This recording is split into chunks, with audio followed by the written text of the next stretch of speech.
Happy birthday, Yusek Dear. Thank you. Ma'am, your reaction lang po on VP Sara's statement saying na makaluma daw po ang PNP because of focusing on police visibility in streets rather than using modern technology such as drones, CCTVs, among others. Actually, nadinig nga po natin yan at kinuha ko na rin po talaga ang reaksyon ni PNP chief natin, si General Torre, at ito po ang kanyang mensahe kay sa ating Vice Presidente. We appreciate the Vice President's insight on how we, the PNP, should do our policing so we can be there whenever we are needed by the community. First, we have already incorporated technologies such as drones and CCTVs in our operations. This had enabled us to build a strong foundation for our quick response. Second, the Vice President is welcome to come and visit us, and we are more than happy to show her how important the deployment of our policemen in key areas in our quick response team. Lastly, we respect everyone's opinion on how the PNP should do their job. Of course, we are willing to listen to the opinions which are credible and make sense.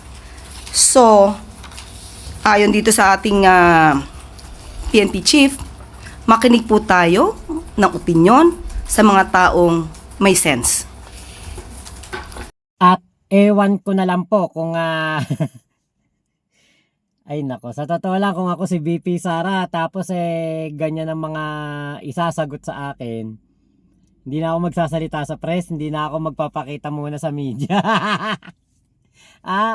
Alam niyo po yung nagmukhang engot si Sara at mangmang. Yun ang tamang word mangmang. Kasi alam niyo po, ang bobo at tanga, yan po yung mga tao na nagbobobobubuhan o nagtatanga-tangahan lamang para makakuha ng simpatya o may maniwala sa kanila o mayroon pong kumbaga makuhang kakampi. Yung mga bobo po kasi kumbaga may pag-asa pa na maturuan. Ang mga tanga kapag po merong nagturo, may nag-direct sa kanila ng tama, baka pwede pa pong gumaling ang kanilang kaingutan, katangahan. Pero yung pong katulad nitong si Sara na nakikitaan ko ng kamangmangan, parang mahirap na pong magamot to. Alam niyo po yung kamangmangan ni Sara, hindi po dahil siya ay walang pinag-aralan, dahil alam naman natin na siya ay abogado, di ba?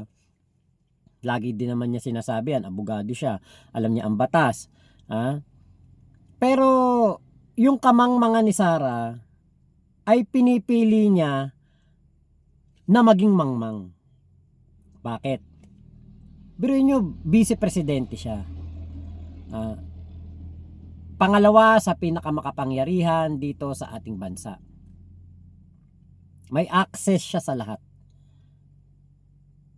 Meron po siyang karapatan sa lahat.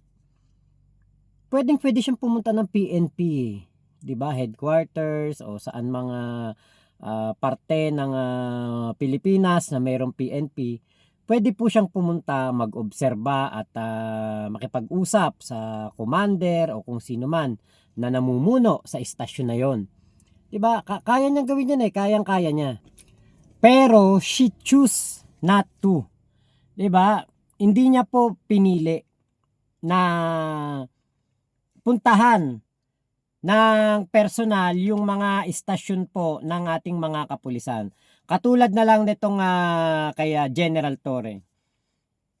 Hindi siya nag-courtesy call kay General Torre o hindi siya man lang nakaisip na dumalaw sa opisina ni General Torre para po makita niya ang itinaas ng antas ng pamumuno ng PNP sa kapanahunan ni PBBM, ni General Marbil at ni General Torre.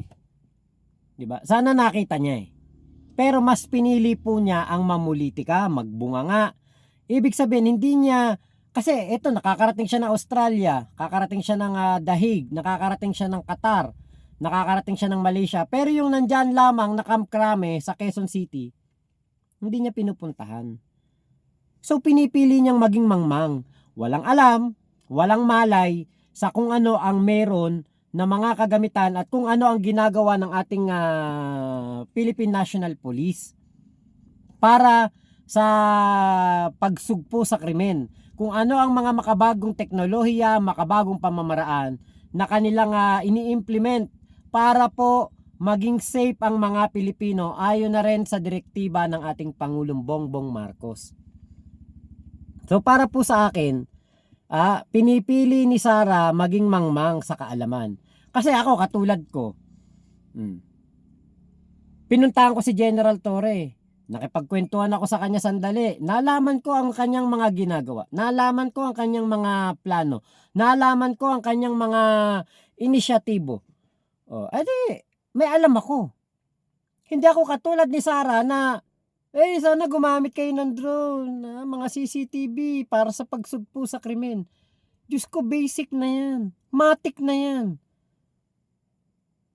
Baka nga panahon pa ng pag-upo pa lang ni PBBM ginagawa na yan Dahil yan po ang isa sa mga kailangan na mga gadget para sa pagsugpo sa krimen, pagsagot sa mga pangangailangan ng mga tao, mga rescue. Ako po drone operator ako, marunong po ako mag-drone. Meron ako sariling drone. So, para sa akin, yung mga kataga ni Sara na yon,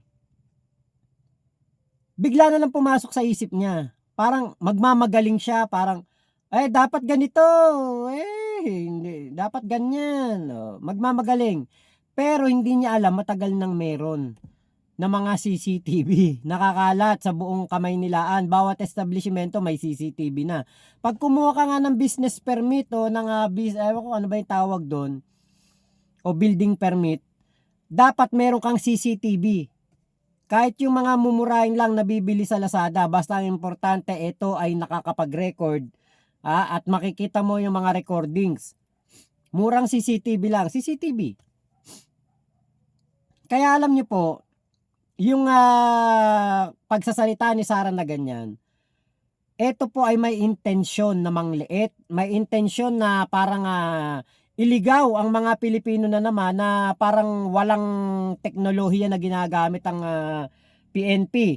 Parang ang dating, mahina ang ating PNP sa pagsagot sa mga kriminalidad.